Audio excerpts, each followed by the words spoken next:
सम्मानीय शिक्षक साथियों, सादर नमस्कार। हमारे कई शिक्षक साथियों ने कमेंट्स करके और फ़ोन कॉल के माध्यम से कक्षा 6 से 8 की गणित विषय की शिक्षण योजना के बारे में जो परीक्षाएं की गई है, उन परीक्षाओं से प्रेरित होकर के यह शिक्षण योजना आपके समक्ष प्रस्तुत की जा रही है, जो कि एक उदाहरण स्वरूप है ना। माननीय आयुक्त महोदय के आदेश अनुसार कोई भी शिक्षक किसी भी शिक्षण योजना की कॉपी पेस्ट न करें। तो चलिए पहले हम ये समझते हैं कि पाठ योजना व शिक्षण योजना में क्या अंतर है। हमारे कई शिक्षक साथी शिक्षण योजना को पाठ योजना समझ रहे हैं। तो साथियों, ये समझ लें कि पाठ योजना हम किसी निर्धारित अवधारणा के लिए बनाते हैं, जबकि शिक्षण योजना पूरे पाठ के लिए हम बनाते हैं। ठीक है ना। ये दोनों में अंतर होता है। जितनी भी शिक्षण योजना बनेगी वह प्रत्येक विषय के प्रत्येक पाठ यानी चैप्टर पर आधारित होगी। ठीक है ना। अब ये जो शिक्षण योजना है, यह निर्धारित प्रारूप जो है उसमें 9 कॉलम है ना। तो 9 कॉलम वाले निर्धारित प्रारूप में ही आपको बनानी है। ठीक है। अब 9 प्रारूप क्या है, 9 कॉलम्स में क्या है। पहला है अवधारणा का क्षेत्र। ठीक है ना। दूसरा पाठ का नाम और क्रमांक। तीसरा है पेडागॉजिकल प्रक्रिया, गतिविधियाँ एवं प्रस्तावना। चौथा है सुझावात्मक सहायक शिक्षण सामग्री यानी TLM। ठीक है। अब इन कॉलम में क्या लिखेंगे, कैसे लिखेंगे, यह मैं आपको एक शिक्षण योजना बना करके बताने का पूरा प्रयास करता हूँ। हो सकता है वीडियो थोड़ा लंबा हो जाए, तो आप पूरा शिक्षण योजना को समझने के लिए पूरा वीडियो शुरू से अंत तक देखते रहिए। देखिए, अवधारणा का क्षेत्र है ना।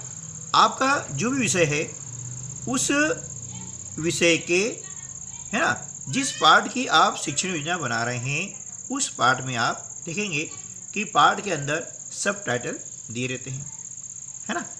अब उन सब टाइटल में से आपको अवधारणा का क्षेत्र निर्धारित करना है।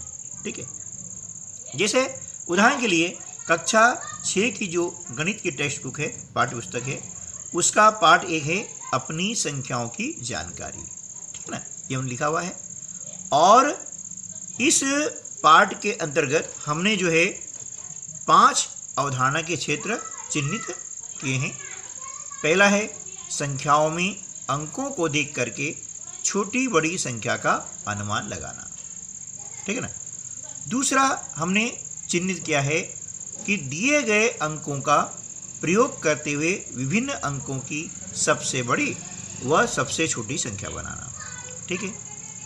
तीसरा हमने अवधारणा चुनी है, वह है 8 अंकों तक की संख्याओं को पहचानना। उसके बाद में बड़ी संख्याओं में विभिन्न गणितीय संक्रियाओं का उपयोग कर इबारती प्रश्नों को हल करना। और अंतिम जो अवधारणा हमने चिन्हित की है, वह यह है कि कोष्ठकों के महत्व को समझना। ठीक दोस्तों, अब ये हो गई हमारी अवधारणा, है ना। अब इसके बाद में आता है पेडागॉजिकल प्रक्रिया, गतिविधियाँ एवं प्रस्तावना। यह जो कॉलम है बहुत ही महत्वपूर्ण कॉलम है। इस कॉलम में आपकी पढ़ाने की जो प्रक्रिया है, पढ़ाने का जो ढंग है, पढ़ाने का जो तरीका है, वह ऐसा होना चाहिए, ऐसा प्लान किया होना चाहिए ताकि बच्चे खेल खेल में, है ना, उस अवधारणा को समझते हुए हमारे लर्निंग आउटकम्स को प्राप्त हो सकें, यानी सीखने की संप्राप्ति हमें मिल जाए। इस प्रकार से हमें टीचिंग प्लान बनाना है। तो यह जो पेडागॉजिकल प्रक्रिया है, यह बहुत ही महत्वपूर्ण है। आपको पूरे पाठ के लिए निर्धारित करनी है। इसके लिए ज़रूरी है कि पहले आप टेक्स्ट बुक को, जिस पाठ की आप शिक्षण योजना बना रहे हैं, उसको शुरू से अंत तक पढ़कर समझ लें कि उसमें कौन कौन सी अवधारणाएं निकल रही है, और इन अवधारणाओं को पढ़ाने के बाद में बच्चों में सीखने की संप्राप्ति यानी लर्निंग आउटकम्स क्या होंगे, है ना। हमारा मुख्य उद्देश्य है लर्निंग आउटकम्स को प्राप्त करना, है ना। ये सारी शिक्षण योजना इसी पर आधारित हमें होनी चाहिए, ठीक है। तो चलिए, मैंने जो प्रयास किया है वह आपको मैं बताने जा रहा हूँ। अब पेडागॉजिकल प्रक्रिया, गतिविधियाँ एवं प्रस्तावना, इसमें हम जो अवधारणाएं हमने चिन्हित की है, उन अवधारणाओं को विकसित करने के लिए, उन अवधारणाओं को डेवलप करने के लिए हम कौन सी गतिविधियां करेंगे या हम किस पेडागोजी का उपयोग करेंगे, यह इसमें हमें दर्शाना पड़ेगा। तो मैंने यहाँ पर जो पेडागोजी का उपयोग किया है वह यह है ना, कि सर्वप्रथम बच्चों को 2-2 संख्या कार्ड दे करके उनसे बनी संख्या को पढ़ने के लिए कहते हैं, है ना। हम बच्चों को क्या किया, 2-2 कार्ड दे दिया और उनको पूछा कि बेटा बताइए अब आपका जो कार्ड है इनसे बनी संख्या क्या होगी, है ना। अब ये संख्याएं 2, 3 या 4 अंक की हो सकती हैं, है ना। बच्चों ने बता दिया। उसके बाद हमसे पूछेंगे कि बेटा इनमें से कौन सी संख्या बड़ी है और कौन संख्या छोटी है। तो यह बच्चों से जानने का हम प्रयास करते हैं, ठीक है ना। आगे, और उन्हें आरोही क्रम व अवरोही क्रम में जमाने की गतिविधि का संचालन करते हैं। जब हमने देख लिया कि बड़ी कौन सी छोटी कौन सी बच्चों से जान लिया है, तो फिर हम उन्हें बोलेंगे कि बेटा एक काम करो, इनको आरोही क्रम में या फिर अवरोही क्रम में व्यवस्थित करने का प्रयास करो। बच्चे ये खुशी खुशी खेल खेल में इस गतिविधि को संचालित करेंगे और हमें केवल उसकी मॉनिटरिंग करना है, और जहाँ बच्चा अटक रहा है वहाँ पर हमें उसकी सहायता करनी है, ठीक है ना। जब ये हो गया है, उसके बाद में क्या कर रहे हैं कि अब हम बच्चों को अंक कार्ड दे करके उनसे 5 या उससे बड़ी संख्या बनाने के लिए कहते हैं। अलग अलग जो अंक कार्ड देंगे, है ना, 1, 2, 3, 4, 5, 6, 7, 8, 9, है ना, 0 तक, इस प्रकार से। अब इनसे आपने 4 कार्ड दिए, 5 कार्ड दिए, है ना, तो उनसे आप मतलब बच्चों से गतिविधि करवाएंगे कि 5 अंकों वाली सबसे बड़ी संख्या बनाइए। वो कार्डों को जमाएंगे और बड़ी संख्या, या आपने छोटी संख्या बोला है तो छोटी संख्या बनाने का प्रयास करेंगे। इस प्रकार से गतिविधि द्वारा वो संख्याओं को जमाएंगे, संख्याओं को पढ़ने का प्रयास करेंगे। अब धीरे धीरे उन्हें 8 अंकों से बनने वाली संख्याओं का अभ्यास करवाते हैं, है ना। जरूरत पड़ने पर संख्या बनाने में हम उनकी मदद करते हैं। उसके पश्चात क्या करेंगे कि अब हम बच्चों से बातचीत के माध्यम से बड़ी संख्याओं की आवश्यकता व उन उपयोग के बारे में जानकारी प्राप्त करने का प्रयास करेंगे। जब वो 5 अंक, 6 अंक, 7 अंक, 8 अंक की संख्या बना लेते हैं, तो हम उनसे ये जान सकते हैं कि भैया इन संख्याओं का उपयोग कहाँ होता है ना। तो उसको समझाने के लिए हम पूछ सकते हैं कि भैया आप जहाँ रहते हैं, है ना, जिस गांव में, शहर में, नगर में, तो वहाँ पर आपके घर के आसपास किसी मकान की कीमत क्या है ना, किसी प्लाट की कीमत क्या हो सकती है ना। बड़ा शहर है तो उसकी जनसंख्या बारे में प्रश्न पूछ सकते हैं। इससे क्या होगा कि उनको पता लगेगा कि बड़ी संख्या का उपयोग कहाँ पर किया जाता है ना। अब ये भी हमने जान लिया। इसके पश्चात क्या करेंगे कि उन संख्याओं के आधार पर हम प्रश्न बना करके विभिन्न गणितीय संक्रियाओं का उपयोग करते हुए भारतीय प्रश्नों को हल करने में बच्चों की मदद करेंगे। तो इस प्रकार से ये जो पेडागॉजिकल है ना, यहाँ पर अपनी पूरी प्लानिंग कि हम पाठ को किस प्रकार से पढ़ाएंगे जिसमें बच्चे इंगेज रहें, बच्चे खेल खेल में सीख सकें किसी गतिविधि के द्वारा, मतलब ये हम यहाँ पर सिखाने का पूरा प्रयास करते हैं। ये हमारी प्लानिंग होना चाहिए। चलिए, अब ये सब चीज़ें करने के लिए हमें आवश्यकता पड़ती है TLM की, है ना, सहायक शिक्षण सामग्री। अब इस जो गतिविधि हमने करवाई है, जो मैंने सोची है, उसको कराने के लिए मुझे क्या चाहिएगा, अंक कार्ड और संख्या कार्ड। अंक कार्ड ने 0 से लगा करके 9 तक अंक, 9 अंक कार्ड चाहिए मुझे, और संख्या कार्ड हम जिन संख्याओं को आरोही क्रम और अवरोही क्रम में जमाना चाहते हैं, ऐसी 10-12 संख्या हम लिख लें। 3 अंक वाली, 4 अंक वाली, 5 अंक वाली, जैसे भी आप चाहते हैं उतने कार्ड बना करके यूज कर सकते हैं। ठीक है ना। अब बताइए भाई, इन सारे पाठ को पढ़ाने में, इतनी अवधारणा को पढ़ाने में मुझे कितना समय लगेगा? ऐसा मेरा अनुमान है कि मुझे 16 कालखंड लगेंगे और प्रत्येक कालखंड होगा 45 मिनट का। ठीक है ना। यानी 45 मिनट वाले मुझे 16 कालखंडों की आवश्यकता पड़ेगी और 16 कालखंडों में मैं जो मेरी लक्षित अवधारणाएं हैं उनको पढ़ा सकूंगा। ठीक। और उसके बाद में आता है लर्निंग इंडिकेटर्स, है ना। अब लर्निंग इंडिकेटर्स में तो क्या होता है? सीखने के संकेतक।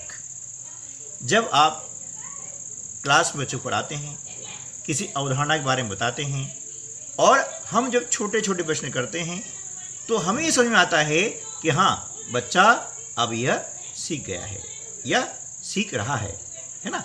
यानी लर्निंग आउटकम से पहले वाली स्थिति सीखने की जो होती है वही कहलाएगा लर्निंग इंडिकेटर्स। तो यहाँ पर देखिए, जब मैं पाठ पढ़ा रहा हूँ तो मुझे लग रहा है कि बच्चे क्या क्या सीख रहे हैं।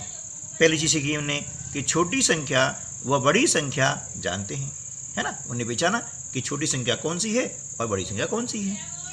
दूसरा इंडिकेटर से है संख्याओं को आरोही क्रम व अवरोही क्रम में लिख लेते हैं, है ना। हमने देखा कि उनसे संख्याओं को हमने आरोही क्रम और अवरोही क्रम में जमाने की जो एक्टिविटी की थी, बच्चों ने वो एक्टिविटी की और सीख लिया है। ठीक है ना। चलिए, उसके बाद में दिए गए अंकों का प्रयोग कर विभिन्न अंकों की संख्याएं बना लेते हैं। जब हमने विभिन्न प्रकार के अंक काट दिए हैं और बोला कि बेटा 3 अंक वाली सबसे बड़ी संख्या बनाइए, 4 अंक वाली सबसे छोटी संख्या बनाइए, इस प्रकार के जब हमने उनसे गतिविधि करवाई और बच्चे कर रहे हैं, बच्चों ने गतिविधि कर ली है, तो हमें ये लगने लगा है कि हाँ, अब बच्चे जो है दिए गए अंकों का प्रयोग करके विभिन्न अंकों की संख्या बना लेते हैं। ठीक है ना। ये हो गया हमारा लर्निंग इंडिकेटर्स। ठीक है ना। इसके बाद में अगला लर्निंग इंडिकेटर है स्थानीय परिवेश की उन स्थितियों के बारे में जानते हैं जहाँ पर बड़ी संख्याओं का उपयोग होता है। जैसे किसी मकान की कीमत है ना, तो उनको मालूम है कि 8 लाख है, 10 लाख है, 15 लाख है, 20 लाख है, इस प्रकार से। तो बड़ी संख्या उपयोग कहाँ हो रहा है, ये बच्चे जानने लगे हैं, है ना। उसके बाद में लेन देन की प्रक्रिया में गणित की मूलभूत संक्रियाओं का उपयोग कर पाता है ना। जब लेन देन की प्रक्रिया होती है तो वहाँ देखा कि गणित की मूलभूत संक्रियाएं यानी जोड़, घटाव, गुणा और भाग की वह जो है प्रक्रिया को करना सीख चुका है, उसकी संक्रियाओं को सीख चुका है। ठीक है ना। ये हमारे हो गए लर्निंग इंडिकेटर्स। ठीक है। उसके बाद में 7वां जो कॉलम है वह है मूल्यांकन हेतु गतिविधियां एवं प्रश्न, है ना। ये देख रहे हैं आप, ये 7वां है मूल्यांकन हेतु गतिविधियां व प्रश्न। अब मूल्यांकन के लिए हम गतिविधि कर सकते हैं या प्रश्न कर सकते हैं। जैसा हमारा पाठ का टॉपिक है उसके आधार पर हम निर्धारित करेंगे। प्रत्येक पाठ के लिए गतिविधि संभव नहीं है ना।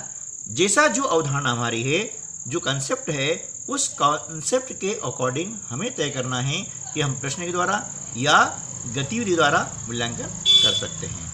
तो यहाँ पर मैंने कुछ गतिविधि द्वारा और कुछ प्रश्न द्वारा मूल्यांकन करने का मैंने प्रयास किया है। ऐसी योजना मैंने बनाई है। पहला है संख्या कार्डों को आरोही क्रम में जमाइए। मैंने आपको बताया था कि आप संख्या कार्ड ले लीजिए। मैंने ये 4 संख्या कार्ड ली हैं और बच्चों को बोला है कि बेटा इनको आप जो है आरोही क्रम में जमाइए। फिर अवरोही क्रम में जमाने के बोल सकते हैं, है ना। जमा लेते हैं तो ये हमारा हो गया मूल्यांकन। ठीक है। दूसरा तरीका है, आगे हम देखते हैं कि और चीज़ हमको मतलब जांचनी है तो क्या करेंगे। अंक कार्ड 4, 2, 1, 8, 3, 5, 6, 7, ये हमने 8 अंक कार्ड लिए हैं और इनका प्रयोग करके 8 अंकों की सबसे बड़ी संख्या व सबसे छोटी संख्या बनाइए। ये हमने बच्चों को दे दिया है और वो एक्टिविटी द्वारा करेंगे। ठीक है ना। उसके बाद में जब एक्टिविटी हो गई है तो कुछ हम क्या करते हैं, उनसे लिखित प्रश्न भी हल करवा सकते हैं। जैसे मैंने यहाँ पर प्लान किया हुआ है, कीर्ति बुक स्टोर में जून के प्रथम सप्ताह में, है ना, 2,85,891 रुपये मूल्य की पुस्तकें बेची। है ना। इसी माह के दूसरे सप्ताह में 4,768 रुपये मूल्य की पुस्तकें बेची गई हैं। किस सप्ताह में बिक्री अधिक हुई है और कितनी अधिक हुई है। देखिए, इस प्रश्न में हमने संख्याओं की तुलना करना सीखा है ना। बच्चा सीख चुका है तो तुलना करना सीख जाएगा। उसके बाद में गणितीय संक्रिया यहाँ पर कितनी अधिक है तो वह घटाव की संक्रिया का उपयोग करके हमें उत्तर बताने का प्रयास करेगा। अगला प्रश्न है, हमने कोष्ठक के बारे में उनको बताया था, हमारी अवधारणा थी। तो कोष्ठक के बारे में हमने एक मूल्यांकन करने के लिए प्रश्न दिया है। वह प्रश्न ये है, कोष्ठकों का प्रयोग करते हुए व्यंजक लिखिए। पहला, 9 और 2 के योग को 4 से गुणा। दूसरा है 25 को 3 और 2 के योग से भाग करना। उसके बाद में एक प्रश्न दिया है, 15 भागित कोष्ठक में 3 धन 2 कोष्ठक बंद ऋण 4 को हल कीजिए। तो यहाँ पर कोष्ठक को हल करना यानी कोष्ठक के महत्व को समझाने के लिए, समझने के लिए यहाँ पर एक प्रश्न दिया हुआ है। ठीक है, ये हमारे हो गए मूल्यांकन हेतु गतिविधियाँ एवं प्रश्न वाला कॉलम। अब अगला जो कॉलम है वह है 8वां कॉलम, आओ करके सीखें घर में या खेल खेल में। यह एक तरह से बच्चों के लिए हो गया गृह कार्य यानी प्रोजेक्ट वर्क। तो गृह कार्य के रूप में आप घर से करने दे सकते हैं या खेल खेल में हमारे स्कूल के अंदर ही खेल के मैदान में ये चीज़ें दे करके आप उनका मूल्यांकन कर सकते हैं। मनोरंजन के द्वारा खेल खेल में, है ना, ये हमें सीखना है ताकि उसके ज्ञान की पुष्टि हो जाए, है ना, उसका ज्ञान अधिक सुदृढ़ हो जाए। इसलिए हम जो है ये एक्टिविटी करने के लिए उनको देते हैं, है ना। या तो ये प्रोजेक्ट रूप में हो सकती है या फिर किसी खेल के रूप में हो सकती है। तो हमने जो प्लान किया है वह ये है, पहला कि अपने स्थानीय परिवेश में उपलब्ध मकान, जमीन अथवा प्लाट की कीमत के बारे में पता करें। उनको हमने एक दिया है प्रोजेक्ट वर्क है ये कि बेटा आप घर जाके अपने माता पिता दादा दादी से पूछिए कि अपने इलाके में जहाँ आप रहते हैं उसमें मकान या प्लाट की कीमत क्या होगी। ठीक है ना। इससे बड़ी संख्याओं को उन्हें कहाँ उपयोग करना है, कहाँ उपयोग होता है, इस बात का महत्व, है ना, उनको पता लग जाएगा। अगला है कि समाचार पत्र या टीवी पर न्यूज़ चैनल पर बताई गई बड़ी संख्याओं को लिख कर लाएं, है ना। यदि उनके घर में समाचार पत्र आ रहा है तो उसमें से जो बड़ी संख्या आती है उनको लिख लें, है ना। या टीवी पर जो समाचार सुनते हैं और बड़ी संख्याओं के बारे में बताया जाता है वो संख्या लिख लें। ये भी एक प्रोजेक्ट के रूप में वो काम हमने दे दिया है ना। तीसरा है अपने गांव या शहर की जनसंख्या के बारे में अपने घर से जानकारी पता करके अगले दिन कक्षा में बताएं। ये भी हो गया उनका प्रोजेक्ट वर्क, है ना। उसके बाद 2 मकानों की कीमतों की तुलना करें, अलग अलग मकान की तुलना करें, है ना। किसी की कीमत कम है, किसी अधिक है, और अधिक है तो कितनी है। इस प्रकार से वह जो है संख्याओं की तुलना करना सीखेगा और उन संख्याओं में मूलभूत गणित की जो संक्रियाएं हैं उनका उपयोग करके वह व्यवहारिक रूप से, है ना, व्यवहारिक रूप से उसी कीमत में कितना अंतर है ये जानने का पूरा प्रयास करेगा, है ना। अब ये सब चीज़ें करते हैं तो हमारे सामने निकल के आता है लर्निंग आउटकम्स। क्योंकि सारी जो हम प्रक्रिया कर रहे हैं, सारी जो प्लानिंग कर रहे हैं वो किस लिए कर रहे हैं, बस इस लर्निंग आउटकम्स के लिए। हर पार्ट का उद्देश्य है उसके अंदर कुछ न कुछ लर्निंग आउटकम्स हैं और वही लर्निंग आउटकम्स उन्हें अगली कक्षाओं में या अगले पार्टों को पढ़ने के लिए आवश्यक होते हैं, है ना। और लर्निंग आउटकम्स के लिए सारी हम जो है टीचिंग प्लान बनाते हैं। तो यहाँ पर इस जो पार्ट है उसका लर्निंग आउटकम्स यह निकल के आया है कि बड़ी संख्याओं से संबंधित समस्याओं को उचित संक्रियाओं जैसे जोड़, घटाव, गुणा और भाग के प्रयोग द्वारा हल करते हैं। यदि बच्चे ये करना सीख जाते हैं तो समझिए कि हमारा पढ़ाने का मकसद पूरा हुआ, हमारी टीचिंग प्लान सक्सेस हुई।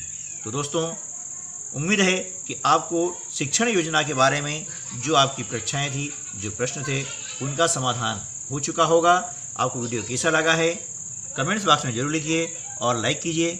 यदि आपका सहयोग है और यदि आप कमेंट्स करते हैं, लाइक करते हैं, है ना, और यदि आप चाहेंगे तो अगले विषय की भी जो टीचिंग प्लान है वो आपके समक्ष प्रस्तुत करने का मैं प्रयास करूँगा। मिलते हैं अगली वीडियो में, तब तक के लिए नमस्कार, जय हिंद, जय भारत।